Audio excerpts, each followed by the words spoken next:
Hello, dear students. Welcome back to the discussion of prescriptions and medication orders. Up till now, in this point, we have covered what are medication orders, what are difference between prescriptions and medication orders, what are the responsibilities of prescribers and pharmacists with respect to how to write a prescription, what should be included, how it should be written, how the prescriptions and medication orders should be interpreted, different abbreviations used, and their correct meaning, which is needed to be understood by both prescriber as well as a patient pharmacist. Then in last lecture we have covered the classification of medication based on the uh, potency of uh, forming dependability or habit formation, which are called as control drug or control substances. Schedule 1, schedule 2, schedule 3, 4 and 5. Okay, the schedule 1 drugs and not be prescribed or dispensed by the both physician as well as pharmacist respectively, while schedule 2 are most restrictive and schedule 5 are the least restrictive, or even they can be dispensed by in the form of OTC products, or they can be orally told by the prescriber or the doctor to the pharmacist or nurse to be administered by the patients. Now the next topic in the same point of third unit, communication skills. As for the PCI syllabus, you have already studied this subject in first year B Pharmacy.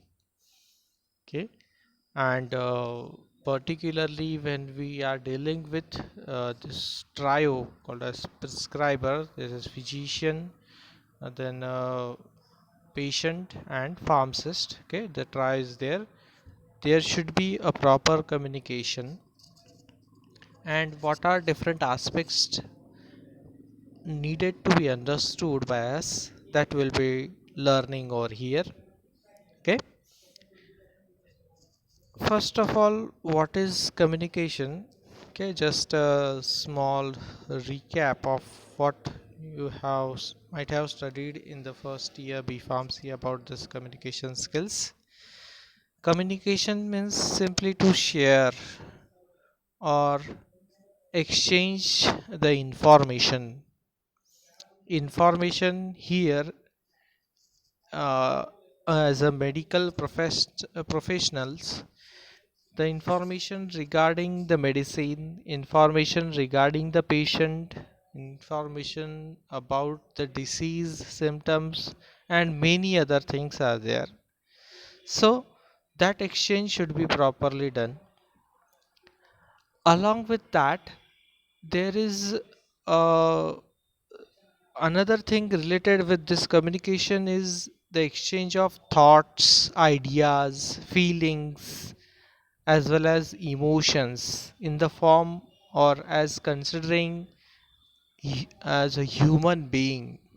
Okay, the prescriber, that is doctor, should be having a proper behavior with everybody, that is the their team, medical team, including nurses, pharmacist, as well as with the patient. And same is applicable for the pharmacist, how they should have their behavior. If that behavior is proper, they will be able to have an effective communication. And when we say communication, there is always a reason behind that communication. Reason, or it is also called as a purpose. So here we know what is the purpose. if the patient is going for to the doctor, their purpose is to get rid of the diseases, and to make that possible means if doctor wishes to treat the patient effectively, they should have a proper communication with each another. More importantly, from the side of doctor, okay, they should behave, or they should have a proper communication with the patient, so that by the way of talking only the patient will be treated half, which is generally said. Okay, even any disease which is there. Okay, so here is what so called as importance is there of this communication. It is a important skill should be possessed by the doctor. Now in case of the pharmacist, they always again coming in contact with the patients. Particularly, they should also have a proper behavior.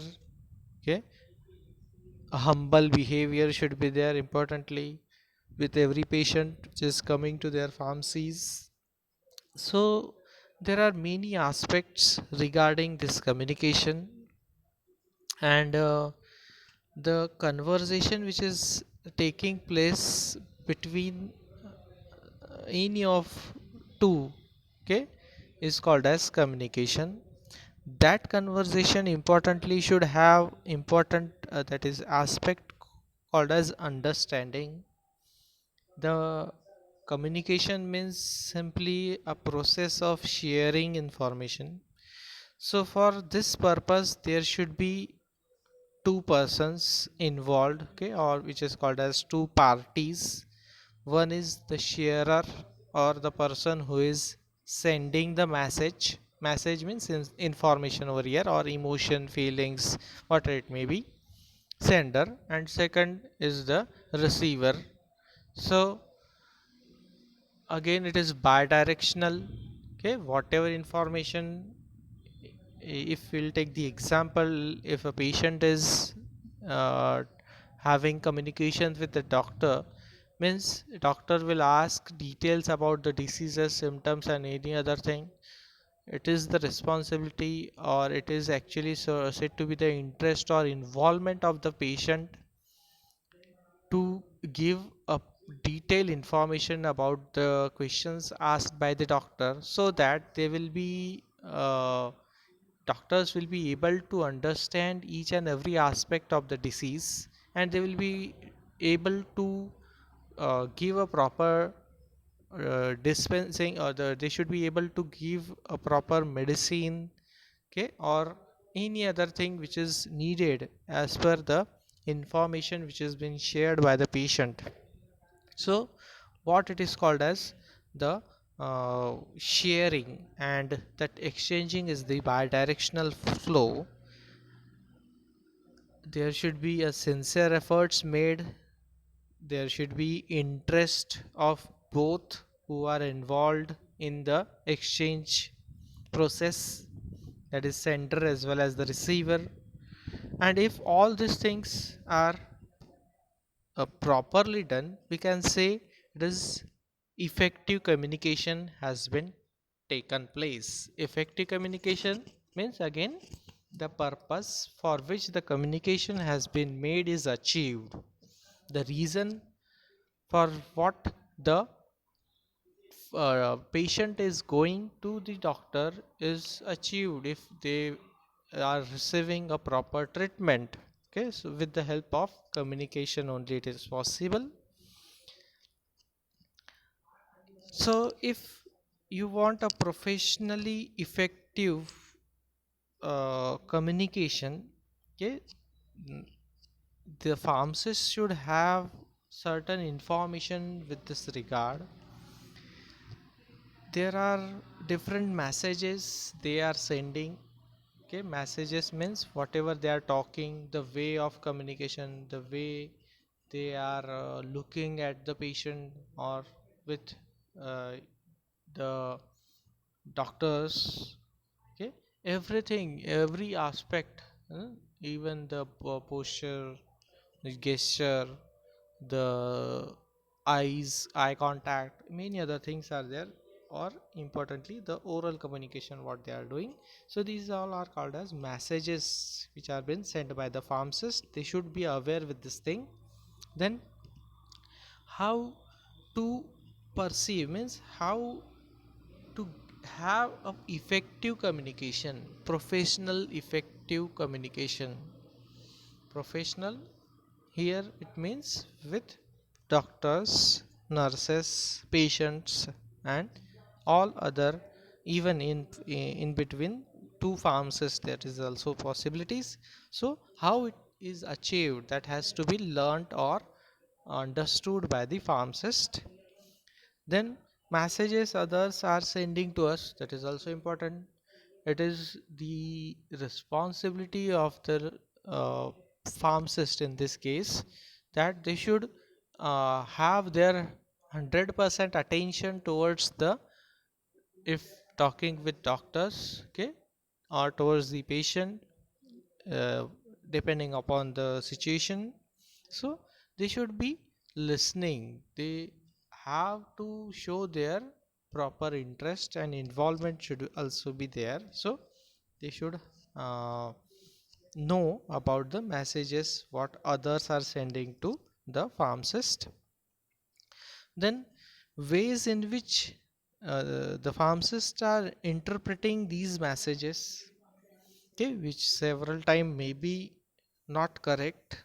So interpretation is important. Interpretation means understanding, because of um, the barriers you might have studied in the communication, okay, due to those many barriers, the messages are not understood by the pharmacist in this case. If for example we will take, okay, if the patient is talking with the language which is not known or understood by the pharmacist, ultimately the pharmacist will not be able to understand that message.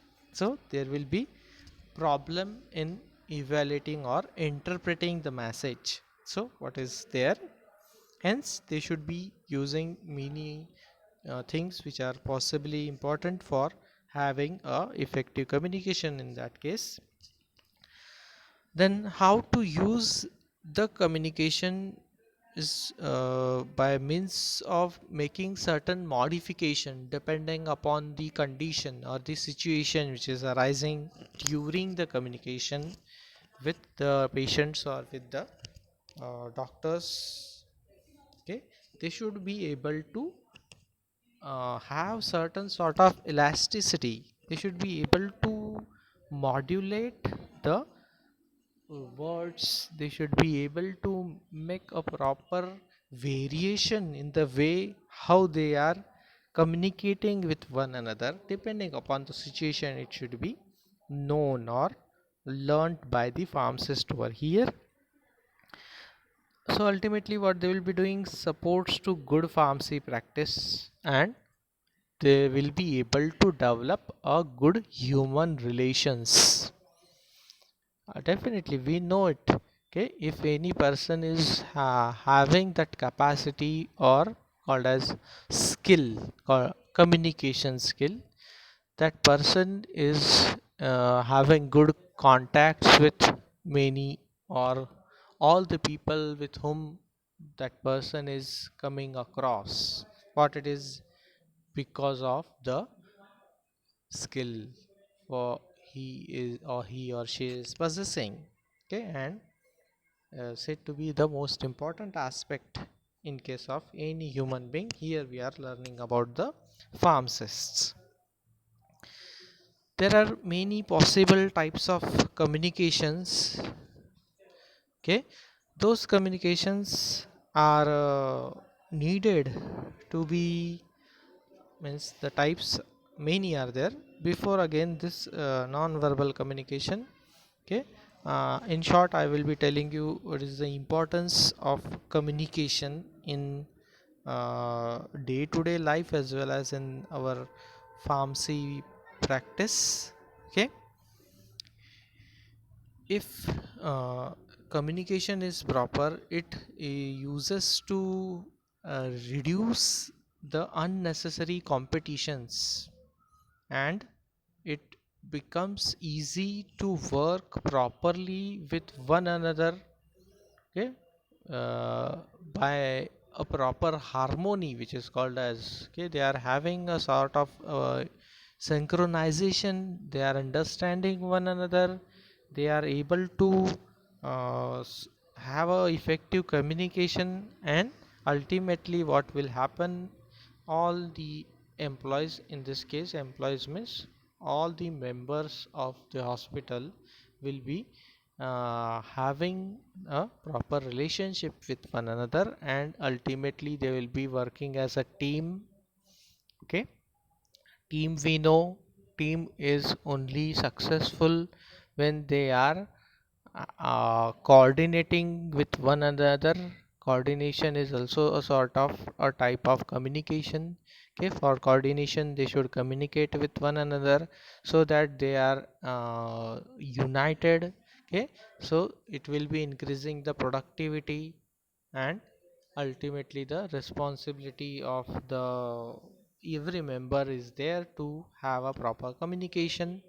And what will happen, the healthy working environment which is there in the hospital, which is developed, and there will be a flow of positive attitude, which ultimately results in the success or good image. Okay, developing a good image of the hospital, and ultimately the persons which are working over there, they are able to build a strong relationship with one another.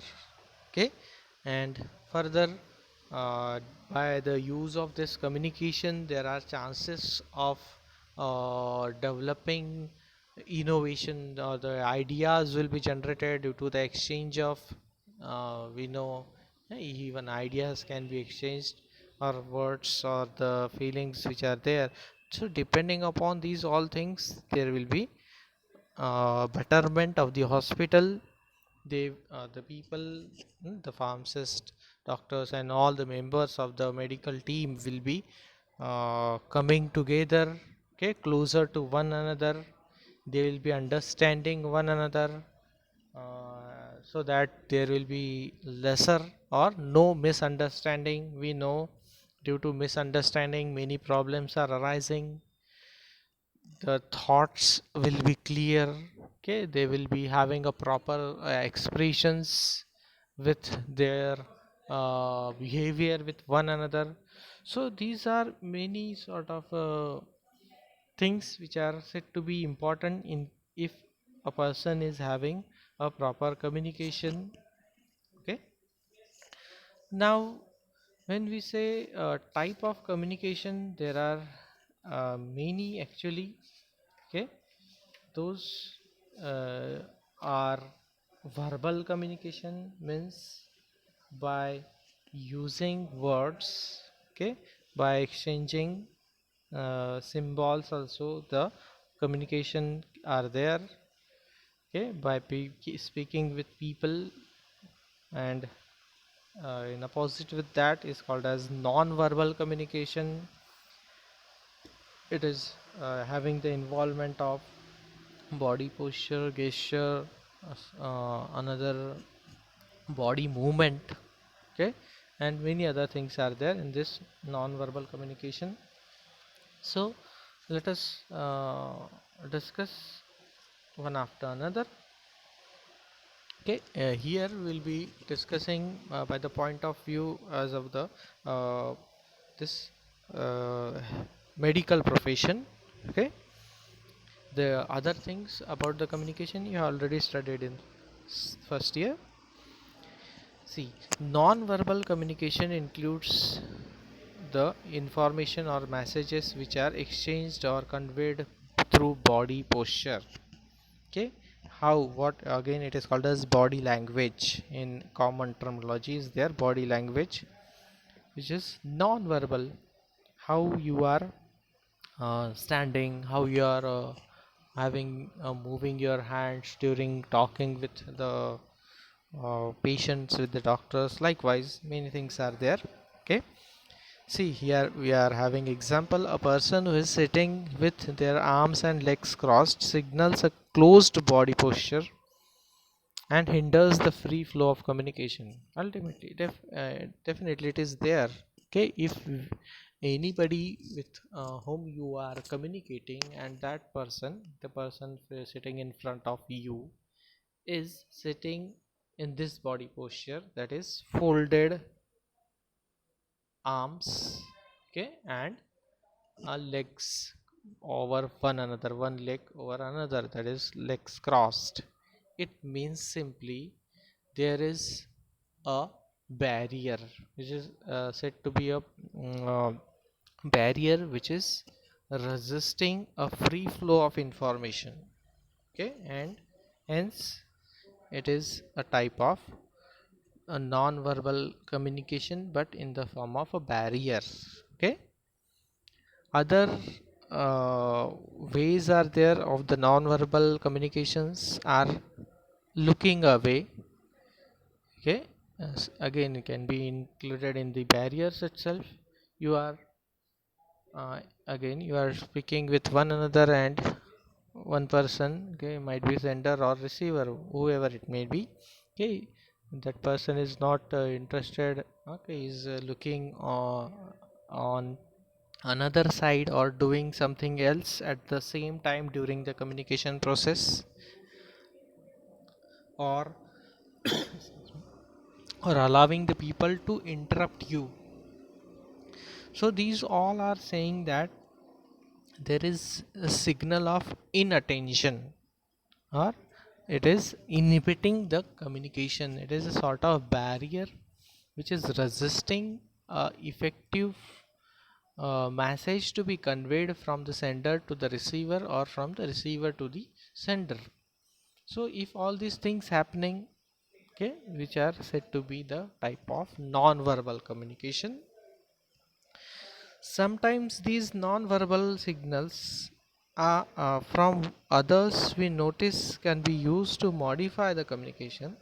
Okay, these are again possibly used depending upon the skill of the person. See, for example, a person who is appearing restless can signal that they are uneasy and want to change the topic, and might be they are wishing to wind up the communication process with that person. That is, end the communication, which is obvious thing. Okay, if during the talk, if one person is not talking with interest, okay, means he's looking here and there and discussing something other thing, okay, so it means there is a signal given by that they are not feeling comfortable with that communication, or either they are not interested in the topic what has been discussed over there.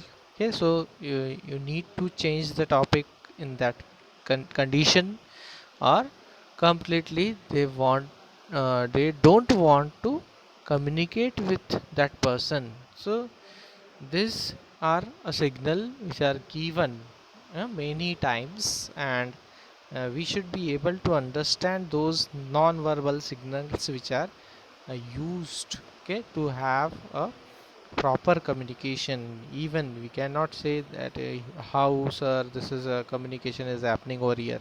Okay, communication, if we want, okay, it is a purpose, and if that purpose is not achieved, means you can be able to go for another option. Okay, there are many people around the world, okay, with whom you can communicate for the same purpose to be completed.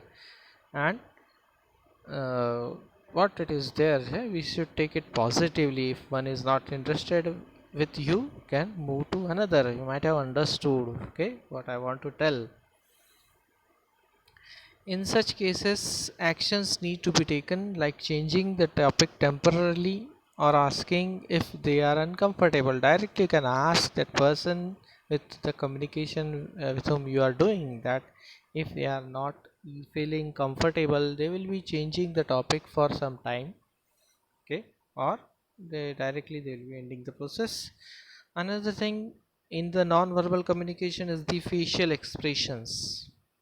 Okay, we know this is also important aspect of how the person is having the expressions over there during the talk with one another. That is a very important aspect. Excuse me. Whether they are smiling, whether they are unhappy with the talk, okay, or if they are having certain stress, whether they are uh, sometimes crying, okay, many things are there. Those facial expressions, if they are angry, okay, so depending upon the moods, these facial expressions can be there. And again, sometimes if someone is not understanding what has been talked or what the topic has been discussing in that case, so they will be having certain specific type of expressions shown in their faces, and which are said to be a sort of non-verbal type of communication in that case, okay.